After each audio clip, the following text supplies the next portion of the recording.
tayada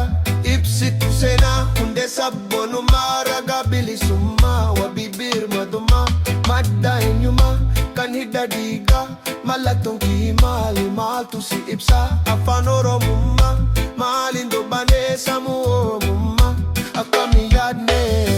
yaa Oromummaa sida ifa qabdu afaan fi aadaa siif dhaabbaddu gurraacha diimaa adiin daadata tokkummaan keenya ni bilisoomta komoon Oromoo waltanee jira Anniisaa Oromoo ni dagaaga gadaan keenya ni injifata sirna keenya abbaa gadaa.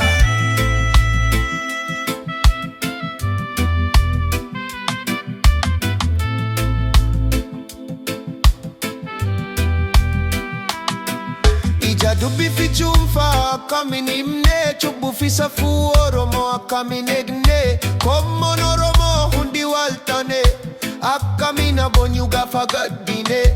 akkamiin achoknu gaafa gammadane Anniisaa Oromummaa yaa gura malee yaada mooyyoo kuusamante maaltu si ibsaati maaliree yaa Oromummaa sida ifa qabdu afaan fi aadaa siif dhaabbaddu gurraacha diimaa adiin daadata tokkummaan keenya ni bilisoomta komoon Oromoo waltanee jira Anniisaa Oromoo ni dagaaga gadaan keenya ni injifata sirna keenya abbaa gadaa. Noona mogoda maali si waamnu achi dhufan kee eessa sin jedhnu madda walaabumoo kellam jiraata gama warra hilumoo gursumi bobbata yoo aduun diitu eessa qubata gama mochaamoo ganda wal bara amboomoo baabilli bishaan maal dugdaa bunoo baddalli kan iluu abbaabuudhaaf jimmaa. Yaa Oromummaa sida ifa qabdu afaan fi aadaa siif dhaabbaddu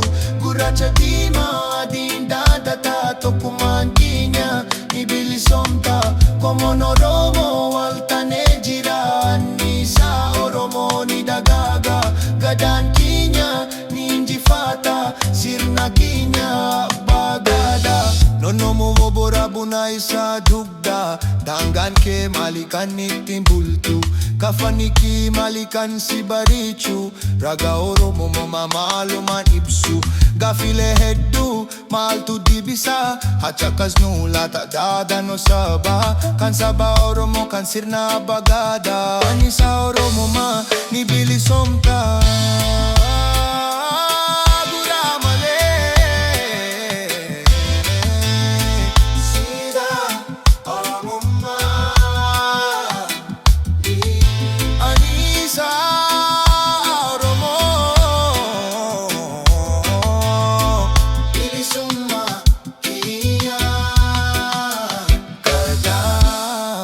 Kada tokkummaa.